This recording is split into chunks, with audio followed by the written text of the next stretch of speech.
Of remembrance includes a touching tribute. An Orange County firefighter is honoring all of the first responders who lost their lives, along with other victims. Eyewitness News reporter Shubha Ravindran is live at his home in Fullerton to show us his memorial. Shubha. Well, this tribute began about 12 years ago by this Orange County firefighter, and since then it has just gotten bigger and bigger. And of course, it started off with crosses you see in the distance there for each firefighter and police officer killed on 9/11 in New York City.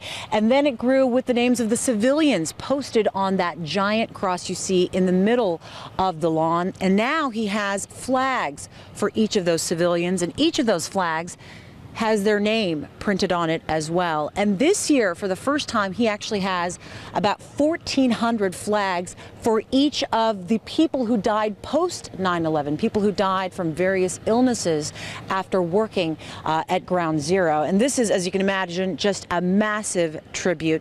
Orange County Fire Authority firefighter Scott Townley says he's actually been putting this together, of course, to recognize his comrades. He says he's had all sorts of visitors over the years stop by to come and see it, including family members of the victims. And as you can imagine, it is quite a process to set all of this up. He says it takes about 15 volunteers. They do it all in one day. They start at 4 a.m. and it takes about 12 hours to stick each flag and cross in the ground. I've got to take all the crosses out of the garage. I store them in the garage. We take the bags off them, we organize them, we get them set up, then we bring them out to the yard. I put a screw in them, and then we go ahead and set them in the ground. As far as the flags go, they're in big Tupperware bins, and I have lots of volunteers that sit on the grass and painstakingly put them in one by one.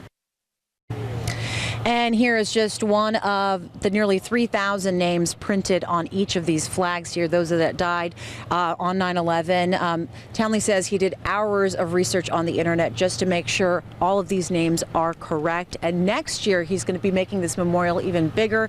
He's going to have a flag for each troop member who has died in Iraq and Afghanistan fighting the war on terror. So this is just going to get bigger. Reporting live in Fullerton, Shubha Ravindran, ABC 7 Eyewitness News. All right, Shubha, thank you.